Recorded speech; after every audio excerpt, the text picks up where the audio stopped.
Hey everybody, this video is going to be about sad moments in TV, anime, manga, and movies. Um, like in Scrubs when Ben dies, that's a very emotional time because Dr. Cox doesn't right away acknowledge that he's dead, and then finally has a realization and you just see him crying. And that is very good, and when all of his patients die and he's crying and he just flips out, that's very good. But one of the saddest scenes in anime TV history is the funeral for Maze Hughes. If you didn't know that Maze dies in Fullmetal Alchemist, too bad, he dies. But it's not him dying that's sad, it's the funeral. In the anime, they actually show the funeral of him dying, or of him being dead. And it's everybody's there. Everybody's just mourning him. The saddest part of that whole episode, the saddest thing ever in TV ever, is when Maze's daughter is asking questions like, why are they burying Daddy? Why doesn't Daddy wake up? Like, general kid questions when someone close to them dies, who's like their father, and they're really young and they die, and they just ask questions like that. And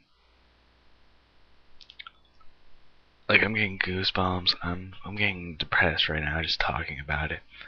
And like, that's just the saddest. If you don't cry at that, you are a heartless dick. You are a heartless person. You need to jump off of a bridge because the world doesn't need you. And now people are probably gonna say you're gay, you're a faggot, you're blah blah blah blah blah blah blah blah blah. I don't give a shit what the fuck you say about me, because that is by far, me being in touch with my emotions is the manliest thing you can do. Because if you are not willing to connect to your emotions, that you're so emotionally disconnected from the world, from your reality, you're so emotionally disconnected that you don't feel anything, that you put on such a tough face that you don't want to cry. And believe me, I've been guilty of trying to keep my emotions on the inside when people are around me. And you won't see me ever cry in a video, but I do cry, and you may not believe me, I do cry. I'm an emotional person, and that's what makes me a man, because I am willing to confront those.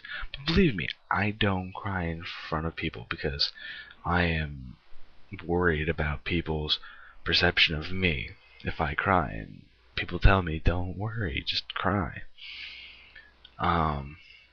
Believe me, I've cried. I mean, I cried when my dog had to be put down. I cried.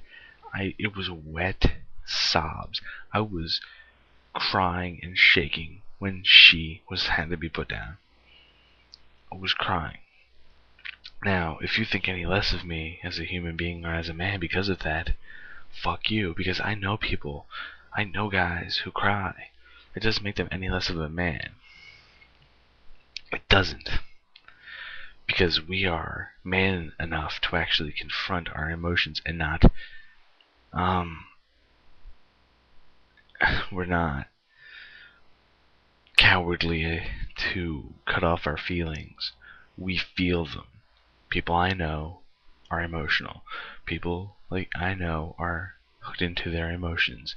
That does not make us any less manly. That makes us more manly. Now, what is manly? Manly is different for every human being. But the consensus is masculinity.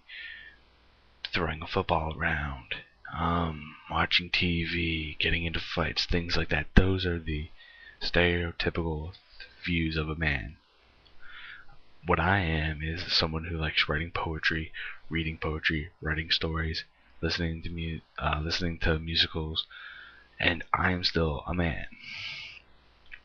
I love musicals, I love classical music, I love theater, I love acting, I love doing all that. That does not make me any less of a man. It doesn't make anybody any less of a man for doing those things. and you just saying, "Oh, you're gay," is your inability to reconcile who I am, reconciling with them with your presuppositions, presumptions of what a man should be. Now, I am true to myself.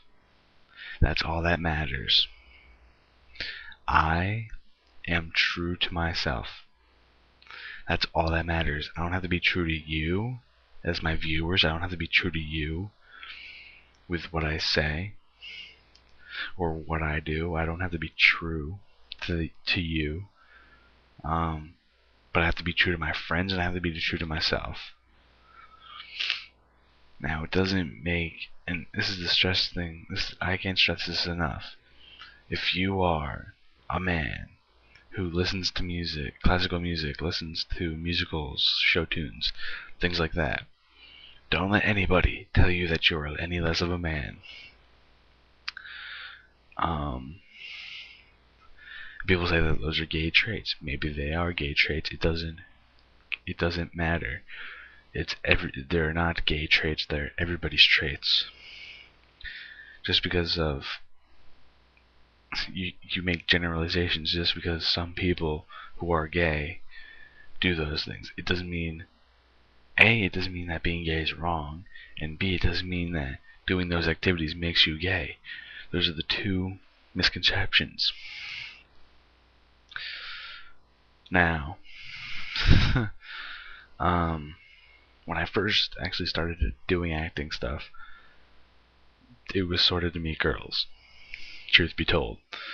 But honestly, I've always had this passion to write, and I've always had a passion to act, things like that. So the girls thing was partially true, partially a secondary. But don't let anybody tell you what you do makes you any less of a person. It doesn't. Now, if you are gay and you are involved with theater or something, or just don't let anybody call you a slur, an epithet. Don't let them call you faggot. Don't let them call you faggot. The N-word. Don't let them do anything. Don't let anybody discourage you or disparage you in any way.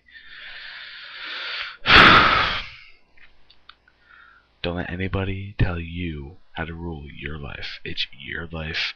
Live it the way you want to. Don't worry about what other people will say. This ties into my video, "To Thine Own Self Be True." But this is a large scale thing that don't let anybody make fun of you, use slurs of any kind against you as a person.